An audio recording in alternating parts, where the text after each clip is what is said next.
Welcome everyone to the Dreads post-game report. This is where I'll talk about the most recent game, go over some highlights, and talk about a few key points in the game. Then we'll get into the pitching matchups for the upcoming game, talk about key players on the offensive side, and finally end with my key points for the game. Let's get started. So Hanwha and Lotte were separated by 0.5 games coming into this series. Whoever wins this series would be in 7th in the standings with 2 weeks of baseball remaining. Hanwha won game 1 by taking advantage of a big error that would have ended an inning, but instead opened the doors of a 5-run 7th inning. That was the difference in the game. That was a big win, as they were set for a bullpen game on Saturday, with Moon Dong-ju dealing with shoulder fatigue and most likely shut down for the rest of the season, with Hanwha only having the slimmest of playoff chances. To start the bullpen day, Hanwha chose to send out Lee Sang-gyu. He started the game on Saturday last week and pitched effectively, allowing 1 run over 3 innings, and being able to get 3 innings out of him again would be a huge blessing for Hanwha. Lotte was sending out the Eagles owner, Barnes, to pitch. He went 7 innings and gave up 2 runs with only 1 of them earned. He took the loss, the first loss of his KBO career against Hanwha. Would the bullpen prevail to get a series win? Would Barnes' dominance of Hanwha continue? Let's get into the game.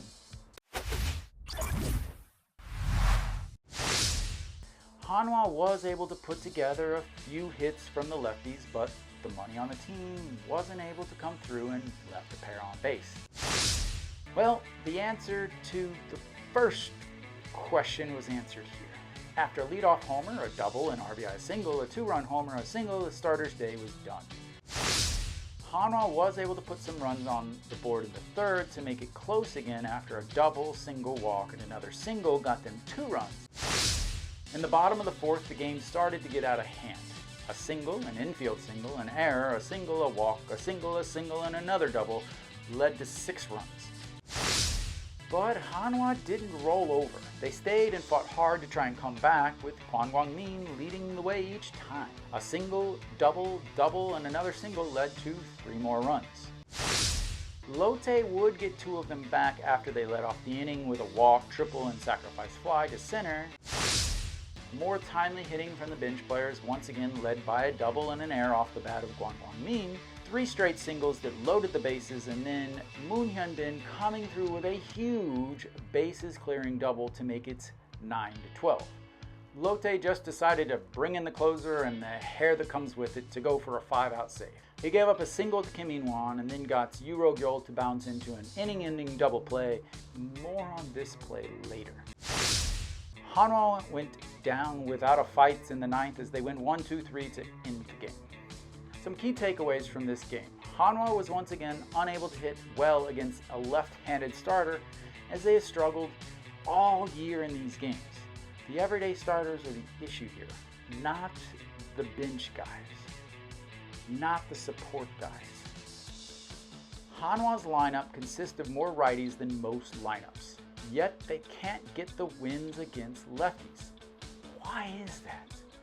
Well, their 3 big righties haven't hit lefties. Peraza has hit .248 against lefties, Chae In-sung is .244 against them, and No Siwon is even worse, hitting .218 against southpaws. Their damage has come from the little guys. Moon Hyun-bin is hitting .291 against them, and Lee Do-yoon is .308 against lefties, despite being lefties themselves. Maybe it is time to rethink the lineup for the rest of the year when Hanwha faces lefties. Or is the manager just gonna keep sending out the same guys? Now, I want to talk about a key point of the game. In the top of the 8th, Yuro Gyul didn't run out of the box and down the line and was doubled up. Hanwha could have kept the momentum going with a run scoring on the play to make it 12-10, but that ended the inning when he could have easily been able to beat out the throw from second. He was immediately taken out of the lineup. But if you go back just a couple games ago in the bottom of the 4th against Samsung, after Kim Tae-yeon walked to put a runner on first, No Siwon hit a grounder to the shortstop. He runs down the line after he slowly runs out of the box. If he ran out of the box and down the line, he would have been safe and Hanwha would have had runners on first and second with nobody out. He was not taken out of the game at that point. It was very obvious when I saw it, as it was mentioned multiple times in my live stream. And I even changed his name to just his number out of disappointment in his play on the field. You can't have rules for one player and not the same rules for another player.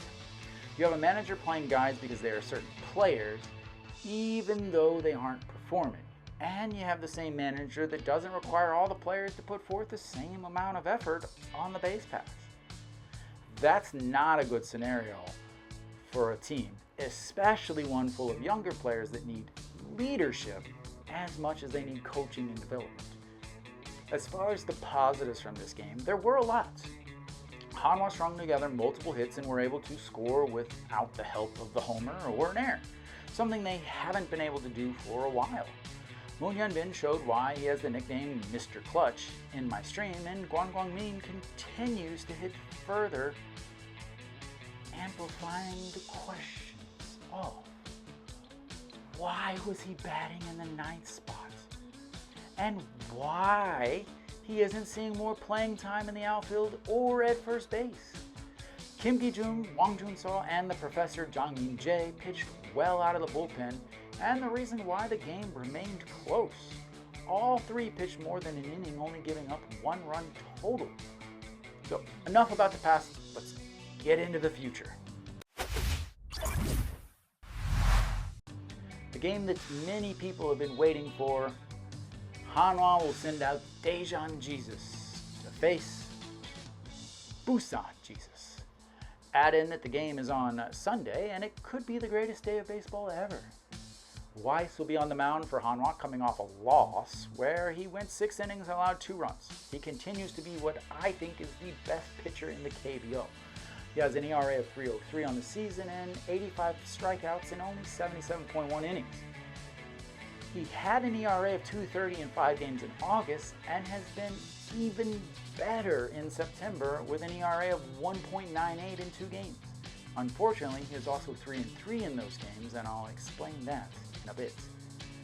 Against Lotte, he has pitched 6.2 innings and allowed 0 runs on 1 hit while striking out 10 in his only game against them.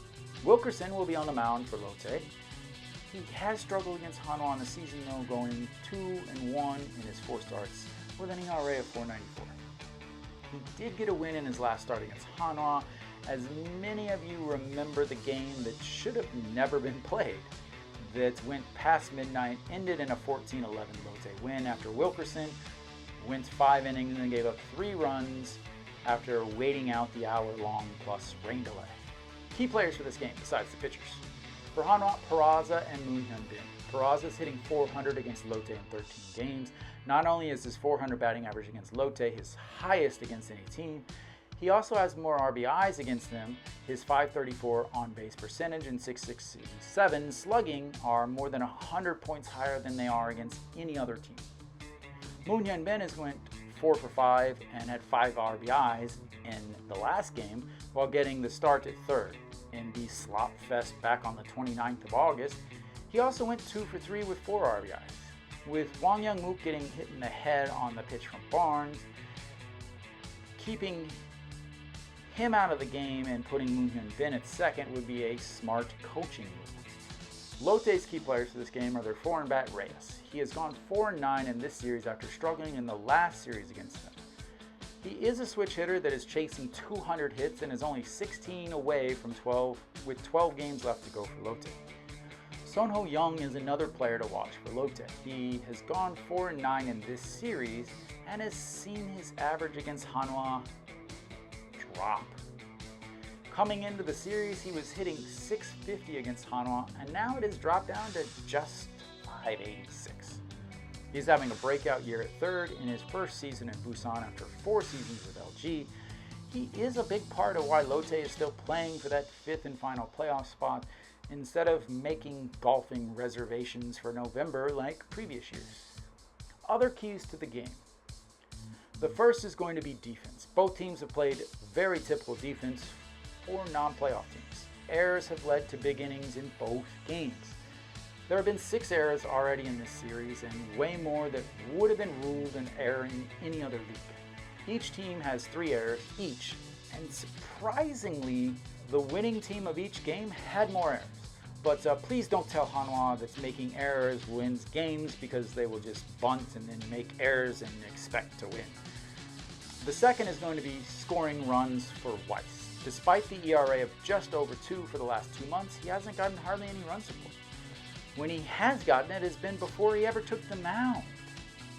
His last 6 games, while Weiss has been on the mound, his team has scored 0 runs, 4 runs, but 3 were before he ever took the mound, 2 runs, 6 runs, but 4 were before he ever took the mound, 2 runs and 1 run. So a little quick math says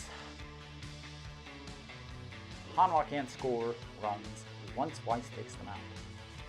If you put all that together, who do I think will win? Well, my heart says Hanwha. My head says guys with long hair and beards.